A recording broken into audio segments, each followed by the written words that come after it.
Hi, this is Kristen with GoodKnitKisses, and I'm here today with my friends at allfreeknitting.com to show you some basic stitches on the loom. Right now I'm showing you a stocking knit stitch or an ewrap stitch, which is very popular and really the most basic with the looms. It comes with the instructions. Right now I'm showing you two strands together with this stocking knit or ewrap stitch. I'm going to use the same loom that I used to make this stitch, and this one's got two strands just to show you how thick that you can get it to make and tight. But I'm going to just use one strand for tutorial purposes so you can see how it is working up and you can see the strands much better. I'm going to put this down and we'll come back to it. But before I do, I just wanted to show you what a regular knit stitch looks like next to it. So you can see this is kind of a looser stitch. If you like something tighter and more uniform, you might choose this. I didn't try and make this looser. This is just how this stitch works up. And contrasted with a purl stitch, which is what this is here. So you can see the three sort of side by side. You've got the stocking knit, the regular knit, and then the purl. So let's get started. I'll put this down. I'll see you in a moment. Okay, I'm going to just use the single strand as I said, but you can also use this nice little bulky number 5 if you just want to use one strand, which is really bulky and good for the wide gauge of a loom. Let's get started by making a slip knot. I'm just going to take this back area over the front and put it over my finger again and making a slip knot.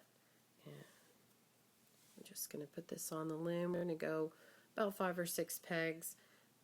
Put the this tail inside the loom. All your work is going to go inside your loom, and the front side, the part that falls facing you, is going to be the front of your work. So whatever you see when your stitches start coming out, that's what your work is going to look like, the stitch that we're making. You can cast on in any way on the ewrap stitch. It's best to just do everything ewrapped. And you can combine this with other stitches. What we're going to do is take our yarn and put it behind the peg, going back around the front and wrapping around again, so it creates this little E. That's why it's called the E wrap. And we're going to take it again, go under and over and back. Do it one more time, another time, and we'll go one more time.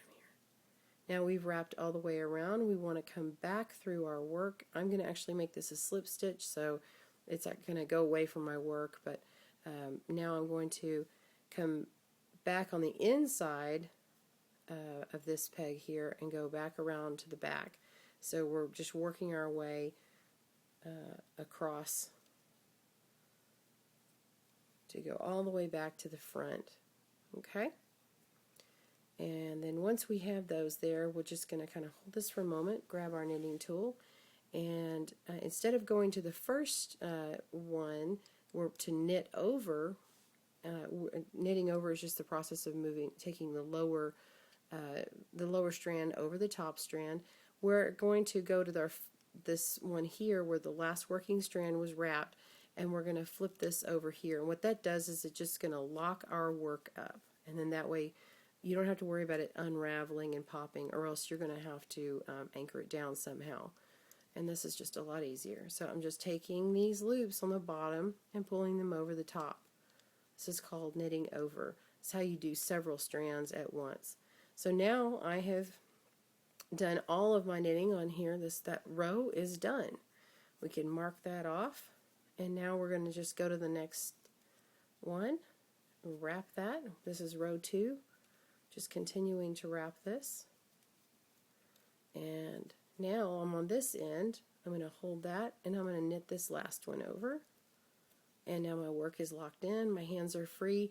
You could sit this down and go into the kids or the coffee or the husband or the cat or whoever you like. But that's what's really nice about this knitting loom, is you can just put it down and go, not have to worry about it if you've got problems with your hands.